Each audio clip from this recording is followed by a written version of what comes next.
Magandang araw po.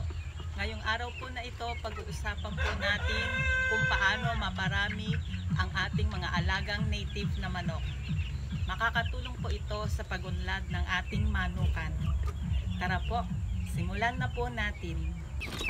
Isa sa mga dahilan kaya napili ko ang native na manok na alagaan ay dahil madali lang itong paramihin.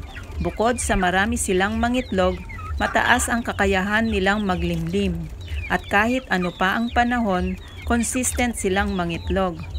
Pagdating naman sa mga sisiw, pwede silang ipaakay sa inahin or hindi.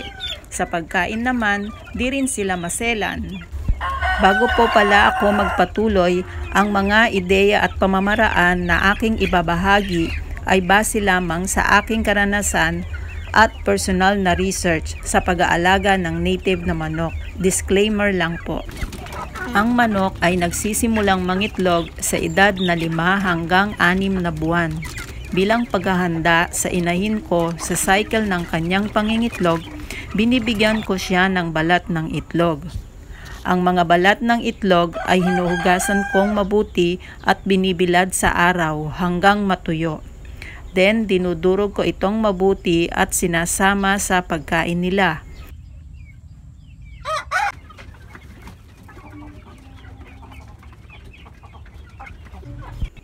Ang balat ng itlog na pinapakain ko sa mga manok ay mayaman sa calcium na nagpapatibay sa balat ng itlog nito upang hindi ito masira. Pinoprotektahan din ng balat ng itlog ang nilalaman nito.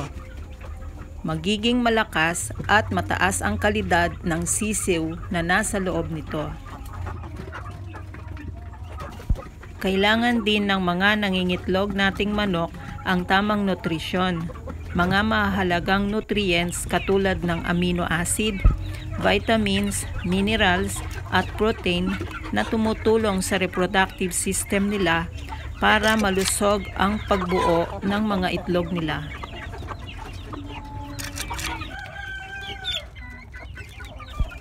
Piliin din yung maganda at malusog na lahi na gagawing inahin at breeder dahil dito manggagaling ang inyong mga sisiw.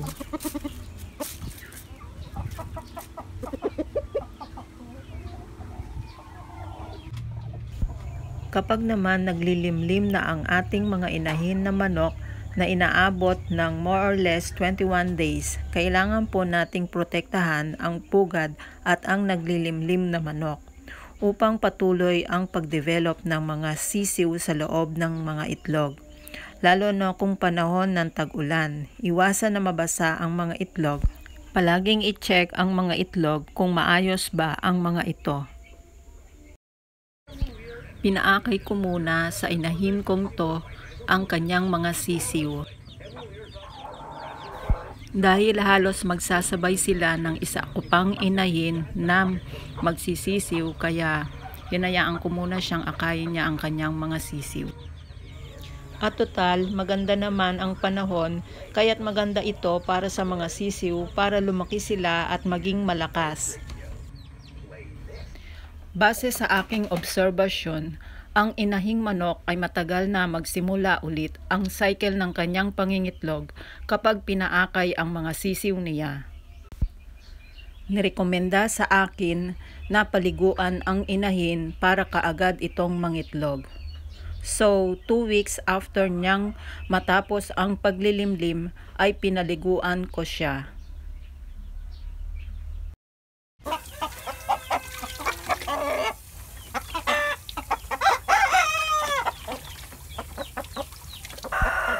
Bale, ilang beses ko na rin itong ginawa sa iba ko pang mga inahin at epektibo naman.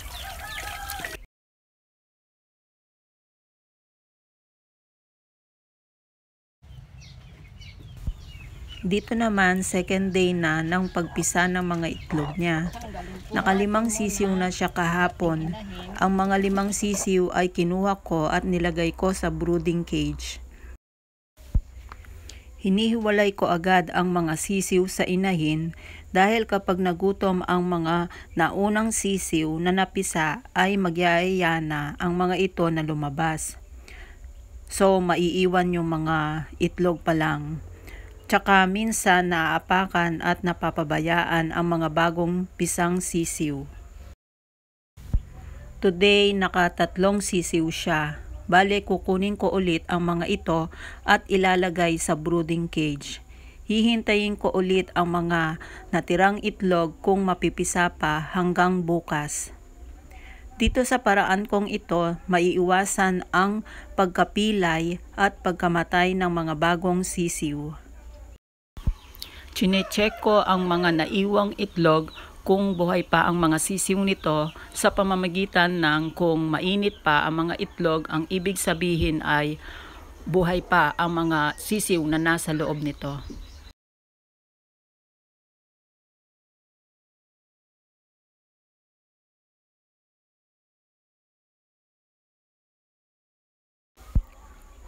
Pinailawan ko ang mga itlog na ito noong 10th day ng paglilimlim ng inahin. May sisiw naman ang mga itlog na ito. Wait ako hanggang bukas sa mga ito kung mapipisa. Pagkatapos kong makuha ang mga sisiw, ibabalik ko na ulit ang inahin.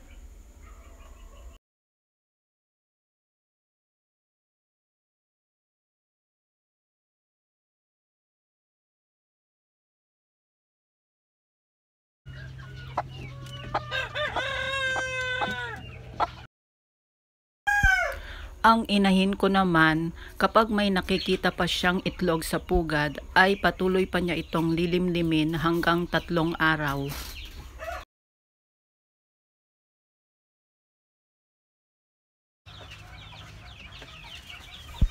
Ililipat ko na dito sa brooding cage yung 3 sisiw na nakuha ko kanina.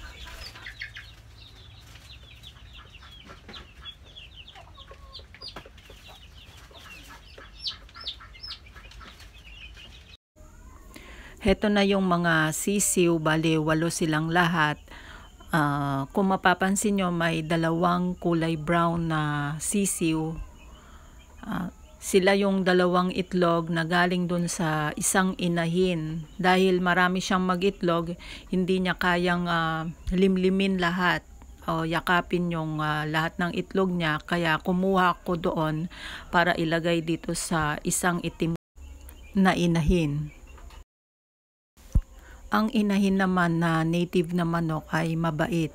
Kahit anong itlog, kahit kanino itlog yung ilagay mo, kapag naglilimlim na ay isasama niya rin sa mga nililimliman niyang itlog.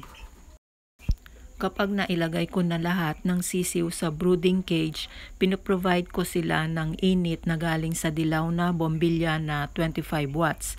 Tapos, ni-maintain ko ang init sa loob sa pamamagitan ng tuyong dahon ng saging at para na rin di gaanong mabasa ang mga sisiw dahil sa dumi nila. Mananatili dito ang mga sisiw sa loob ng 1 linggo or yung kaya na nila ang temperatura sa paligid.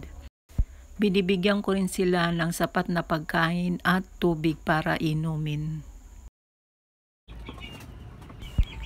1 week old na ang mga sisiw dito. Nasa brooding cage pa rin sila kahit medyo papainit na ang panahon.